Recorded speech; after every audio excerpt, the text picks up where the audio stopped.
श्रीमद् गीता एकादश अध्याय विश्वरूप दर्शन योग। श्लोक 31। आख्याहि मे को भवानुग्र रूपो नमोस्तुते देववर प्रसीद। विज्ञातुमिच्छामि भवन्तमाद्य न ही प्रजानामि तव प्रवृत्तिम। हे देवों में श्रेष्ठ, कृपा करके बताइए कि आप कौन हैं? आप इतने भयानक रूप में क्यों हैं? मैं आपको प्रणाम करता हूँ, कृपया प्रसन्न हो। मैं आपके वास्तविक स्वरूप और स्वभाव को जानना चाहता हूँ। जीवन में उपयोगिता।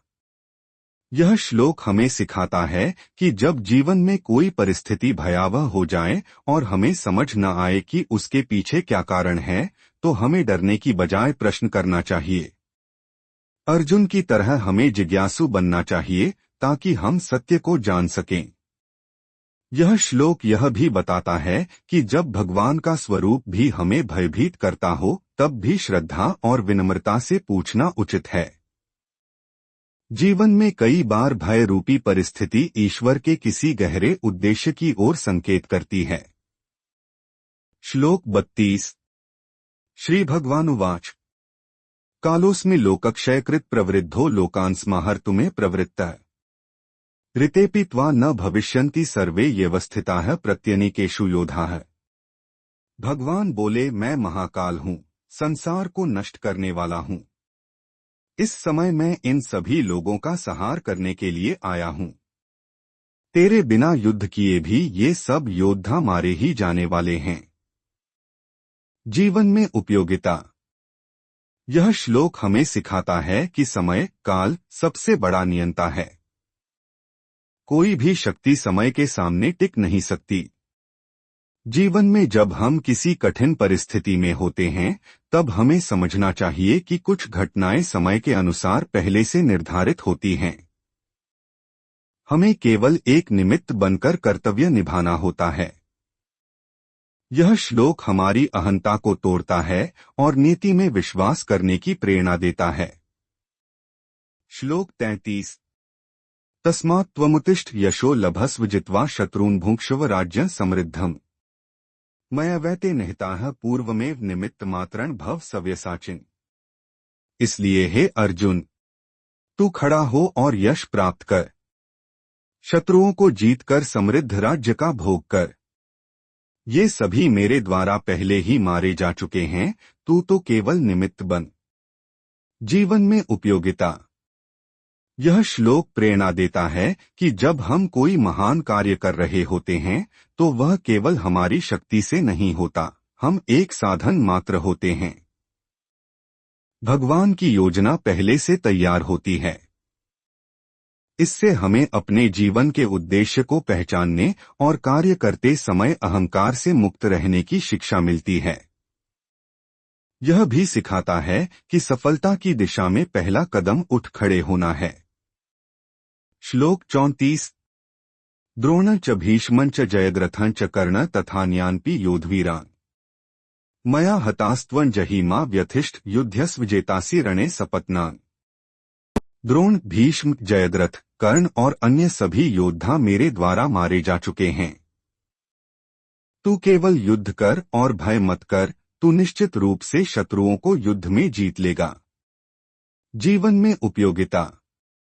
यह श्लोक साहस और आत्मविश्वास का संदेश देता है।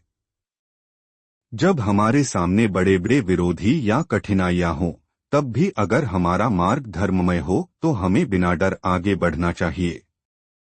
यह श्लोक बताता है कि अगर ईश्वर का समर्थन हो तो सबसे शक्तिशाली विरोधी भी पहले ही पराजित हैं। यह जीवन के संघर्षों में मानसिक दृढ़ता बनाए रखने की प्रेरणा देता है। श्लोक 35। संजय उवाच एत श्रुत्वा वचनं केशवस्य कृताञ्जलिर्वेपमानः किरीटी। नमस्कृत्वा भूय एवाह कृष्णं सगद्गदं भीतः प्रणमय। संजय बोले, भगवान के वचनों को सुनकर अर्जुन ने कांपते हुए हाथ जोड़कर बार बार प्रणाम किया, फिर भयभीत होकर भगवान श्री कृष्ण से भर्राए हुए स्वर में बोला। जीवन में उपयोगिता। यह श्लोक मानव स्वभाव को दर्शाता है कि जब हम किसी महान सत्य या शक्ति का साक्षात्कार करते हैं, तो हमारा अहंकार टूटता है और हम नम्र हो जाते हैं। अर्जुन की तरह हमें भी कभी कभी जीवन में ऐसी स्थिति आती है जब हमें ईश्वर के सामने पूर्ण समर्पण करना पड़ता है। यह श्लोक हमें यह सिखाता है कि विनम्रता और श्रद्धा के साथ हम सबसे कठिन सत्य को भी स्वीकार कर सकते हैं। श्लोक 36। अर्जुन उवाच स्थाने हृषिकेश तव प्रकीर्त्या जगत प्रहृष्यत्यनुरज्यते च रक्षांसि भीतानि दिशो द्रवंती सर्वे नमस्यन्ति च सिद्धसंघाः। अर्जुन बोले, हे हृषिकेश, यह उचित ही है कि आपकी कीर्ति से जगत आनंदित होकर आपको प्रेम करता है, राक्षस भाग जाते हैं और सिद्ध पुरुष आपकी पूजा करते हैं। जीवन में उपयोगिता। यह श्लोक दर्शाता है कि सच्चे सद्गुणों और ईश्वर की महिमा से न केवल भले लोग आकर्षित होते हैं, बल्कि बुरे तत्व डर कर दूर भागते हैं।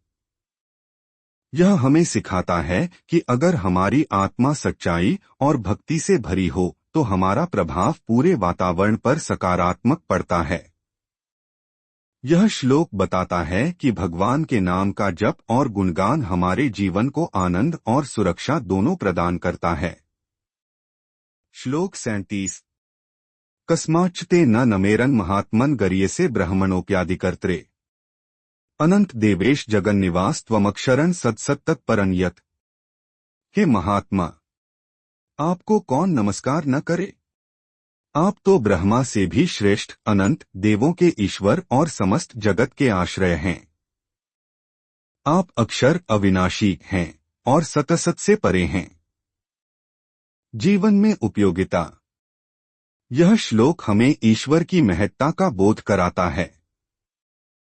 जब हम अपने जीवन में महानता को पहचानते हैं तो उसके प्रति नम्रता और सम्मान स्वतः उत्पन्न होते हैं।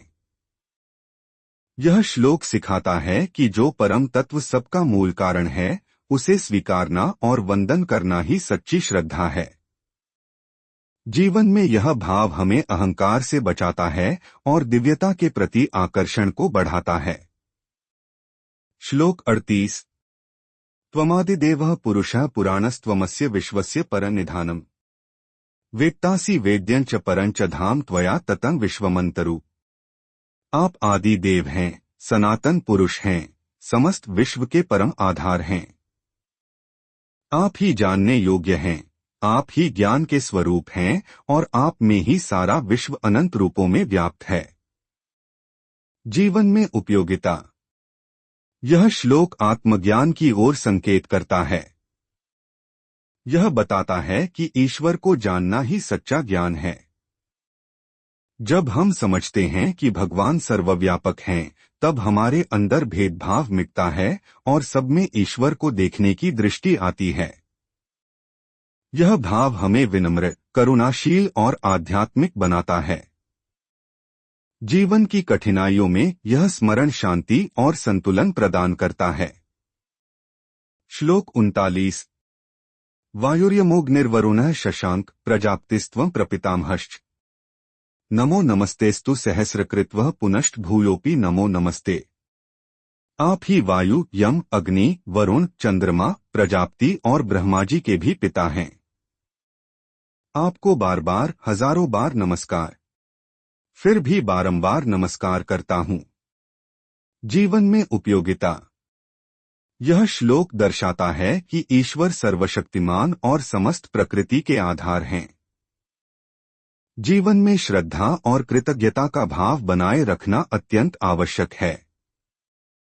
बार बार नमस्कार करने की भावना आत्मा को शुद्ध करती है और अहं को नष्ट करती है। यह श्लोक भक्ति के चरम को दर्शाता है, जहां भक्त केवल समर्पण में लीन होता है। श्लोक 40। नमः पुरस्तादथ पृष्ठतस्ते नमोस्तुते सर्वत एव सर्व अनंतवीर्यामित विक्रमस्त्वं सर्वं समाप्नोषि ततोसि सर्वः। आपको आगे, पीछे और हर दिशा से नमस्कार है। आपकी शक्ति अनंत है, आपका पराक्रम अपार है। आप सब कुछ व्याप्त कर चुके हैं, इसलिए आप ही सब कुछ हैं। जीवन में उपयोगिता। यह श्लोक हमें यह सिखाता है कि ईश्वर हर दिशा, हर परिस्थिति और हर जीव में विद्यमान है। यह दृष्टिकोण जीवन को समरसता और समर्पण से भर देता है। जब हम हर चीज में ईश्वर को देखने लगते हैं तो हमारा व्यवहार करुणा और नम्रता से भर जाता है। यह भावना हमें अहंकार से बचाकर आत्मा के सच्चे स्वरूप की ओर ले जाती है। ओम नमो भगवते वासुदेवाय।